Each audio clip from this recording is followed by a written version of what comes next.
هذا هو نص طويل بعنوان تنبؤ الأقدام. هي قصيدة أو عفوا نص طويل، ولكني سأختار بعضا من هذا النص الطويل. مصافحة هادئة ما بين وجه الشرق والضوء، المشط الذكي، النصف الثائر من الهزيمة، التفرعات النازفة تخضع لمنطق الدفاع، تكاسل الضوء في العبور، الأسماك الماهرة، البساتين المتخاذلة، الجوع الكامن في أعماق ذواتنا، الانسياق العنيف نحو الغيب، متأملا يرقد السيف مناديا حراس المتحف.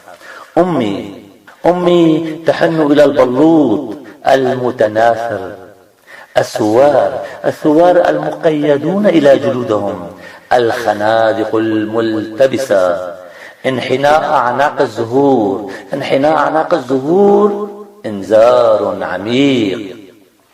باغليت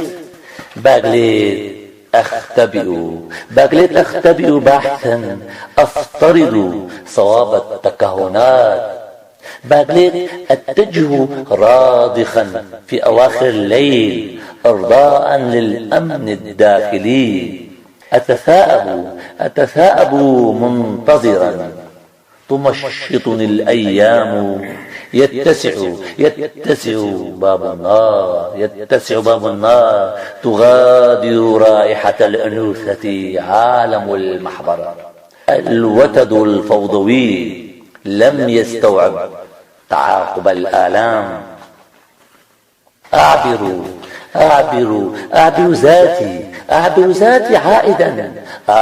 ذاتي عائدا، يلوذ الطفل المتخاذل بالفرار، تعلن الطاولة المقعرة إفلاسها، حرقا بالورد ينتهي، عودة وملامح ترتب الإنارة. إنها فلسفة التنبؤ ومسيرة الأقدام، تبحث عن كوكب يستوعب فيضان الجروح، وأنا العنوان الأعلى في الجبل الأعمق في ظل الله. وشكرا. شكرا أستاذ محمد.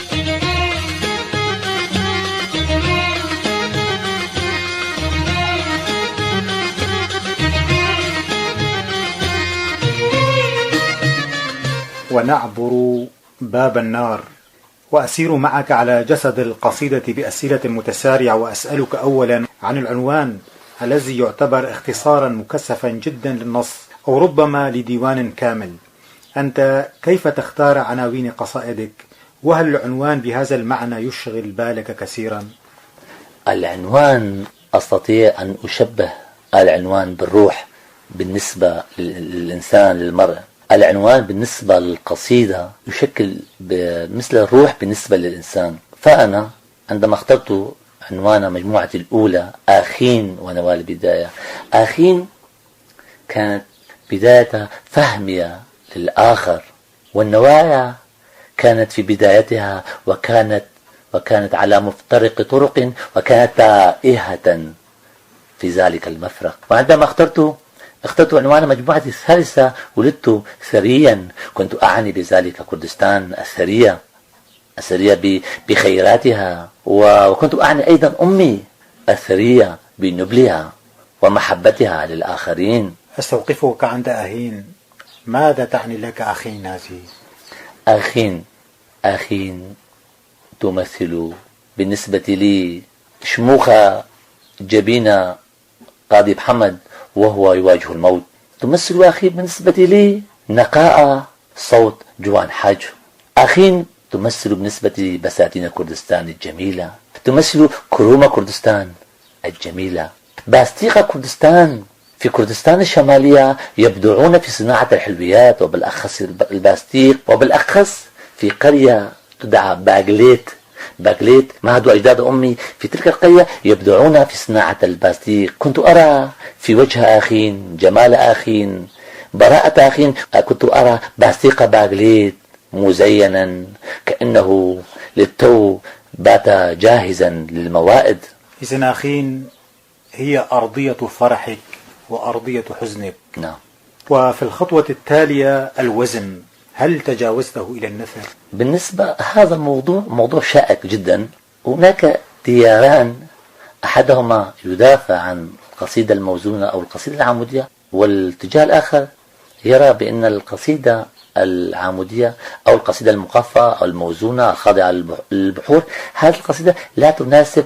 والإنسان المعولم، الإنسان الذي يفهم ويسمع ويرى عزبات الآخرين، أفراح الآخرين، إبداعات الآخرين، تطور الآخرين، من هذا المنطلق وليس من باب التقليد أتحدث. في القرن التاسع عشر في الغرب اتجهوا نحو قصيدة النثر الغير خاضعة لمعايير معينة، لكي يعبر الإنسان عن مشاعره وأحاسيسه برياحة بدون إطارات. أصبح العالم قرية بعد الثورة الصناعية في الغرب وتطور التكنولوجيا. أصبح العالم قرية. من وجهة نظري الشخصية متواضعة، يجب أن لا تخضع النصوص والمشاعر والقصيدة لأي قالب. القوالب النصية التي كانت تكتب كانت متناسبة جدا مع تلك الأزمنة. وأحب أن أضيف بأن حتى الأديان كانت حالة متطورة في أيامها، ولكنها لا تناسب بشكل مناسب للإنسان العصري الذي يبحث عن فرح الإنسان الآخر، محبة الإنسان الآخر، نجاح الإنسان الآخر، رؤية الإنسان الآخر في المكان الذي يستحقه.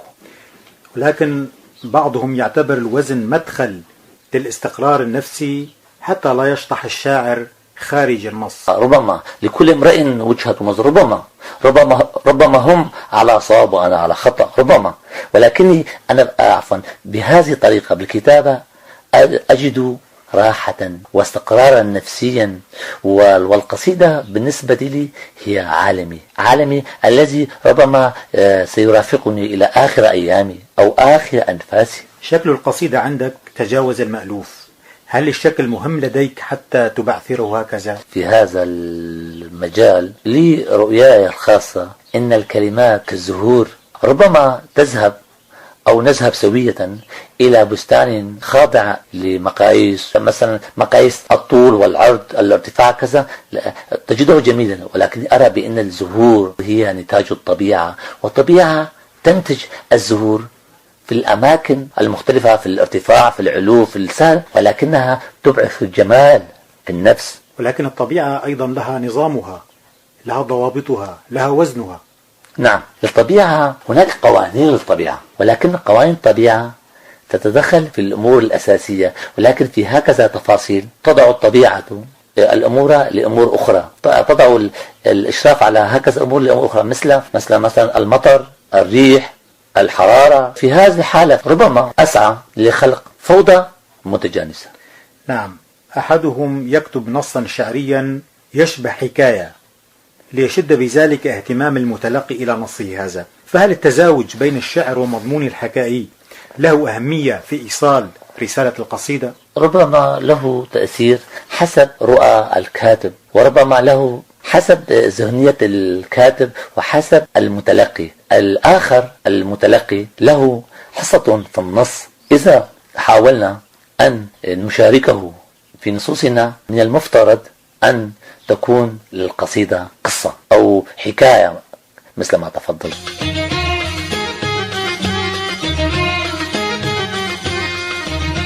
أنت تعتني بالإدهاش في الجملة الشعرية، فمتى يكون الإدهاش عائقا أمام الإفهام؟ أليست البساطة عنوان النص الجيد؟ ربما البساطة دون ريب هي عنوان النص الجيد، ولكن في مثل هذه الحالة أكتب التراكيب التي تخلق الدهشة، ولكن لا أستعمل المفردات الغريبة. أسعى أن أكتب، أن أخلق الدهشة بمفردات بسيطة. إذن أنت تبتعد عن القاموسية. أبتعد عن القاموسية، وأحاول بهذه الفكرة أن أقود القارئ إلى التفكير لكي يفكك هذه الكلمات. القارئ هو الآخر، هو جزئية، هو المكمل لنفسيتي، أود أن يفكر. وما رأيك أن نعود إلى قصيدة تقرأها لنستوضح عن هذه المعاني التي أشرت إليها؟ وأنا المولود في نص مقفل حطمت الجدران. وأنا المولود في نص مقفل حطمت الجدران. الشاهد الافتراضي يؤكد وقوع الوتد في الخطيئة. والخيوط الملونة تعرفت، واللغات المتمردة انسحبت، وأنا مصلوب في فخ متجدد، عظامي فقدت خصوبتها، وأنا وروحي المعذبة فقدت عشق القصيدة. نائم أنا في مسيري، مزدحم في الفراغ المتسع، الدموع انفقدت، والرصيد مطر صيفي. وشكرا.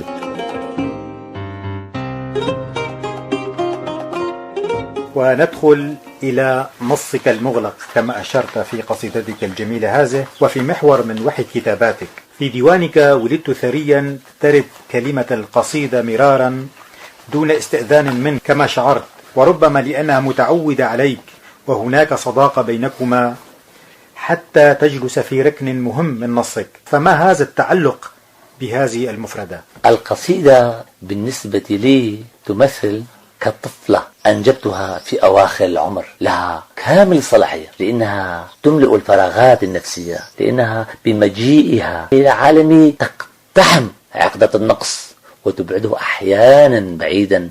القصيدة هي الزهرة التي تصلح لمختلف المناسبات. تشبيه هكذا بالطفل الوحيد لأبوين، ألا يؤثر ذلك ويأخذ على خاطر المفردات الأخرى؟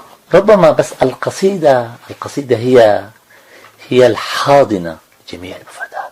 وفي إحدى قصائدك تقول: الأنبياء أيتام ومعظم الشعراء مضطهدون، ونحن إذا تجاوزنا الأنبياء في عبور غير ملام وتوقفنا على بوابة مملكة الشعراء، بأي معنى يمكننا أن نقول أن الشعراء بمعظمهم مضطهدون؟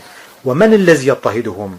أليس الشعراء بمخيلاتهم أكثر الناس اقترابا من الحرية؟ الشعراء مضطهدون اجتماعيا، أفكارهم ورؤاهم ومعالجتهم للأمور تختلف عن معالجة الآخرين، عن المحيط. وفي هذه الحالة يعيش الشاعر العزلة، ويرى في عيون الآخرين عدم الرضا، ويرى أشياء تزعجه. يرى الناس الشاعر بين قوسين بالإنسان المختل عقليا أحيانا. هذه الأمور تؤثر على نفسية الشاعر وتلهمه مزيد من الاضطهاد، من الحزن، من الاكتئاب. يحس بأنه في زنزانة فردية، كأنه في أحد فروع الأمن لدى نظام المستبد. ما هي أدواته اللي يواجه مثل هذه الظواهر؟ هذه الظواهر بحاجة إلى إرادة، وبحاجة إلى قصيدة تتنفس، إلى قصيدة تملك معابرا إلى النفوس الأخرى لكي تستلهم من الآخرين المزيد من الجرعات النفسية التي قد تساعد المرء على اختراق المحيط. اختراق المحيط أمر في غاية الصعوبة، ومن الممكن اختراقه للحظات أو لأوقات قصيرة فقط. اختراق المحيط بشكل شبه دائم ضربا من المحال. الأسماء لوركا، جيغرخوين، ماركس، غونيه، بيكس، لماذا هذه العودة إلى الوراء زمنيا؟ أم إنه هروب الراهن باستحضارك لهؤلاء بأحلامهم الكبرى؟ هناك فلسفة اسمها فلسفة المرايا. في فلسفة المرايا أو في دنيا المرايا أو في بساتين المرايا، عندما أذكر هؤلاء أحس بالراحة، وأحس بإني ربما أنجح أن أرى أرواحهم كما رأوها هم، أو كما حاولوا أن يروها في أحلامهم أو في يقظتهم. حاولت مرارا أن أستقوي بأحلامهم، أن تصبح أحلامهم مستودعا لإرادتي لأتابع مسيرتي الظافرة المتجهة نحو حضن قصيدة لم تكتب بعد. حينما تكون أمام مرآتك، أين يكون هؤلاء؟ في زاوية المرآة أم في منتصف المرآة؟ لكل شخص من هؤلاء العظام موقعهم في مرآة روحي، حسب الحالة النفسية وحسب المناخ، حسب أوقات اليوم، حسب الظهيرة أو في منتصف الليل، وحسب الحالة النفسية وحسب المتغيرات الخارجية. كذلك في قصيدة لك بعنوان أهي لي أم أنا لها تقول: الحب يدفنني في مقبرة القصيدة، وآلام الجسد في تزايد مخيف، ونجلاء العمر تبحث عني، وأنا أبحث عن نفسي عن مقعد فسيح في بناء اللغة. ولو سألتك هل أنت كمثقف تنسجم نفسيا واجتماعيا مع لغتك؟ ولماذا باتت اللغة أداة إخفاء الحقيقة وتغييبها عند بعض المثقفين؟ اللغة هي الوطن البديل، أو اللغة، أو ربما نقول اللغة والقصيدة هي الوطن البديل. نحن بحاجة إلى وطن. الوطن هو القانون، هو الراحة، هو الأمان، لكننا لم نحس بهذه المفردات أو بهذه المعاني. نجد في اللغة وطننا. الاستبداد أو الأنظمة الاستبدادية سلبوا منا وطنيتنا، لا وطن لنا. اللغة والقصيدة هي وطني. القصيدة تشبه أحيانا حضن أمي، وربما تشبه مكان مرتفع وجميل في جبال وطني. والإنسان العادي كيف يجد في لغتك وطنا له؟ هذا يتوقف على إدراكه أو إلمامه أو محبته لوطنه، أو يتوقف على، كما أسلفنا، يتوقف على مدى الفوضى في داخله أو السلم في داخله. موضوع البحث الذي أسلفنا الحديث عنه، موضوع السلم الداخلي، له تأثير مباشر على هكذا رؤى أو تحاليل أو انسجام أو عدم انسجام.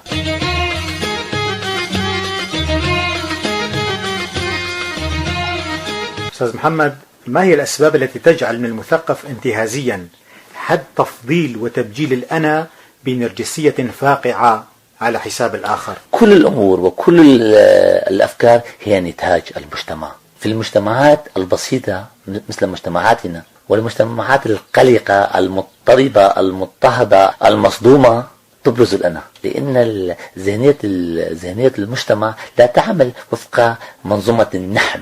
رئيس الدولة يقول أنا، إمام الجامع يقول أنا، رب الأسرة يقول أنا. الأنا تحضر بمشهد محتشد في اللاوعي.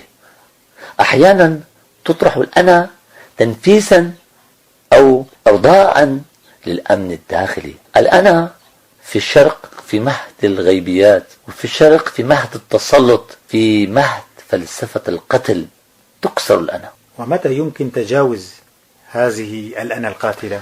الأنا القاتلة يمكن تجاوزها بتطور المجتمع. تطور المجتمع من وجهة نظري الشخصية المتواضعة، يتطور المجتمع بالدرجة الأولى على الصعيد الاقتصادي. من النمو الاقتصادي، مجتمع متجانس اقتصاديا يصبح ملائما لتقبل المرء لأخيه للآخر، عفوا الإنسان لأخيه الآخر، ويتقبل المرء نجاح الآخرين. أود أن أذكر ومن باب إسناد القول إلى القائل. في أحد قراءاتي لأحد الكتاب بعنوان كردستان مستعمرة دولية، يتحدث الكاتب والبروفيسور التركي إسماعيل بشكشي ويحلل وينظر لماذا لم يتقبل الأكراد وبعضهم البعض، ولماذا لم ينمو الوعي الكردي العام.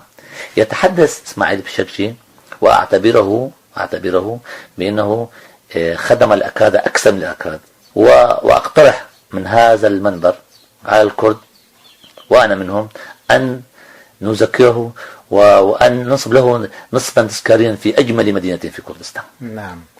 يتحدث إسماعيل بشكشي أنه عدم أسباب تقبل الأكراد لبعضهم طبيعة أعمالهم. كانوا يعملون في تربية الماشية، وهذه التربية مع تطور ومرور الأيام تصبح القطعان، تكسر القطعان، وعندما تكسر هذه القطعان بحاجة إلى مراعي، وهي عندما تكون بحاجة إلى مراعي، هذا المراعي تعني التوسع، وهذا التوسع يكون على حساب الآخر، والآخر يسعى لنفس الهدف.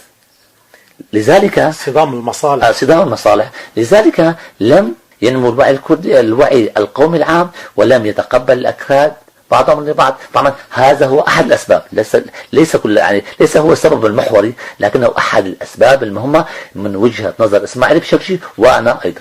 الحضور الحي للمثقف يعني أن يكون لسان وعقل أمته. بهذا المعنى أليس المثقف هو الجسر المعنوي للعبور إلى الآتي بفضل استجلائه واستشرافه على المستقبل؟ نعم، في المجتمعات الشرقية كما أسلفنا، في المجتمعات الشرقية الخاضعة للأنظمة الاستبدادية والدكتاتورية والفكر الشمولي والخاضعة لمنظومة الغيبيات المتوارثة، يصعب على المثقف أن يقوم بدوره. نحن مقصرون، أنا محمد مجيد أعترف بأني مقصر ولم أقم بواجبي إلا جزء من الواجب. وهل المثقف الكردي بالعموم بحجم المسؤولية الملقاة على عاتقه في هذه المرحلة؟ بالتأكيد لا. ما هي الأسباب برأيك؟ أسباب قلة الوعي. وعي من؟ وعي المثقف؟ وعي المتلقي؟ وعي المثقف. المثقف يدعي. فلسفة المثقف أو ثقافة المثقف هي على الأغلب ثقافة ادعائية، يدعي قراءة الكتب، يدعي فهم الآخر، يدعي وعيه، ولكنه من هذه الادعاءات على أرض الواقع نلتمس نسبة صغيرة موجودة على أرض الواقع يدعي. نعتبر هذا اتهاما؟ ربما أتهمه حتى نفسيا. نعم. في هذه اللحظة الحاسمة من عمر التاريخ، ما هو دورك كمثقف؟ دوري الذي أسعى إليه بكل جوارحي كما أسلفنا، لدي مشروع بعنوان السلم الداخلي كمدخل إلى السلم الأهلي. أسعى أن أعمل بجد في هذا البحث لكي نحاول مع مجموعة من الأصدقاء أو وفي المستقبل ربما نتعاون مع مؤسسات لكي نبني الإنسان، نريحه نفسيا. دوما في المجتمع الكردي كنا نحكي عن الأساطير، نحكي عن ماركس، أنجلس، لين، فلاديمير إتشلين، ستالين، كنا نتحدث عن نيلسون مانديلا، ولكننا لم نسعى إراحة نفسية الإنسان، لم نفهم ما يجري في داخله. أسعى أن أتفهم وأن أفك هذه الأزرار المعقدة في نفسية الإنسان. أود هنا أن أوضح بأن السلم الداخلي يتوقف على أمور جدا غامضة في باطن الإنسان. وكيف نحول هذه الفلسفة إذا جاز لنا التعبير إلى واقع اجتماعي؟ ربما مثل ما يقولون، هناك كلمة أو جملة متداولة يقولون إن مشوار 1000 ميل يبدأ بخطوة. سأحاول أن أقوم بالخطوة الأولى، وإذا أكملتها يكون هذا بالنتيجة الجيدة. نستطيع يا أخي العزيز أن نجعل من هذه الرؤى على أرض الواقع بالتعاون وبالمصارحة وبتحليل نفسية المرء.